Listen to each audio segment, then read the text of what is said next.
is beautiful, there's so much hope. Even in the darkest of times, there's radiating light. Live each moment fully and completely, and dance to the music of the lush green earth. Oh yeah. So welcome back to Fee. So the second topic we're going to talk about today is what we're good at. Yeah. As autistic women. Yeah. And I think this is a very interesting one because we have, as you put it, superpowers, don't we? Yep, we do. And they're many and varied. What my superpower is may not be what Fiona's is. Yep, that's true. But it certainly is something that we all have. We all have certain abilities. Yep. This is what I was talking about yesterday in the Ableism video, where, it's abilities, not disability, Yeah. Superpowers, what do you think? Yeah, well, I don't know what yours is, but mine's is attention to detail.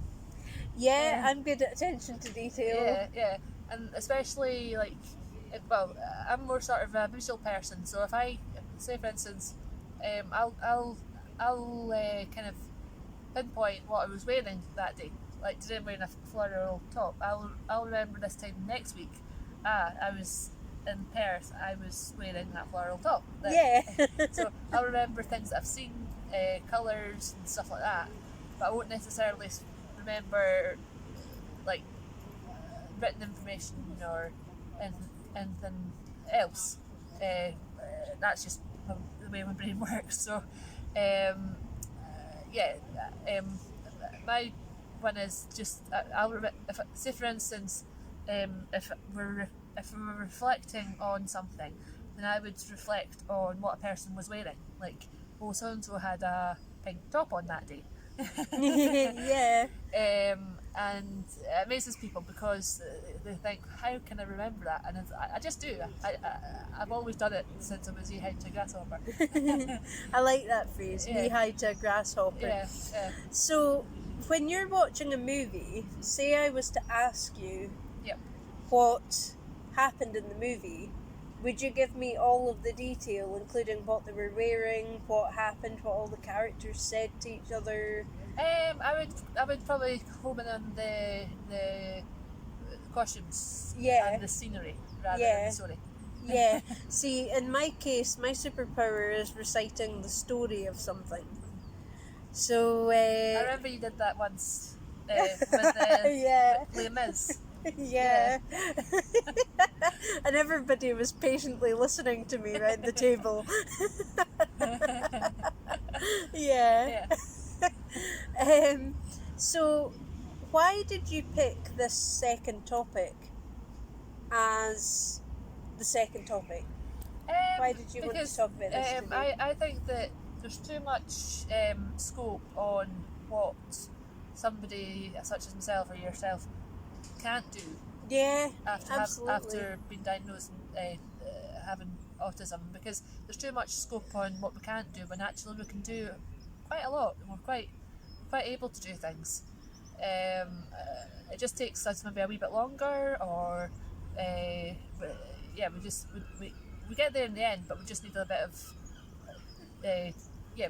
we just need more time to be able to do that. Yeah, absolutely. Absolutely. And I thought it was a good discussion point as well, so that's why I chose it. Yeah, absolutely.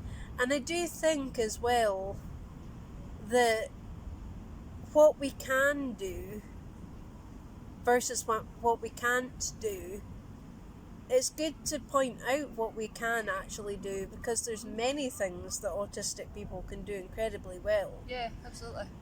And quite often the focus is on, as you say, where we're perhaps not as aware as other people, or not as able. This ableism thing really annoys me. Yeah, I know.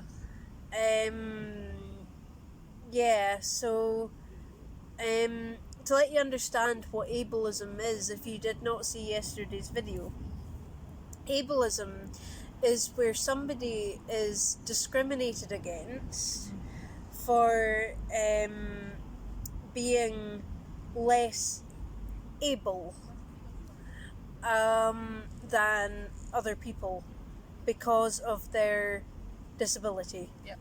So that's what ableism is. And it's very, very prejudiced. It is. It's it is. bigoted. It's just not nice. No. It's not nice No. at all. So, yeah, I think that's probably how we're doing for time. I can't see that from here. Yeah. But even though I'm wearing my prescription glasses.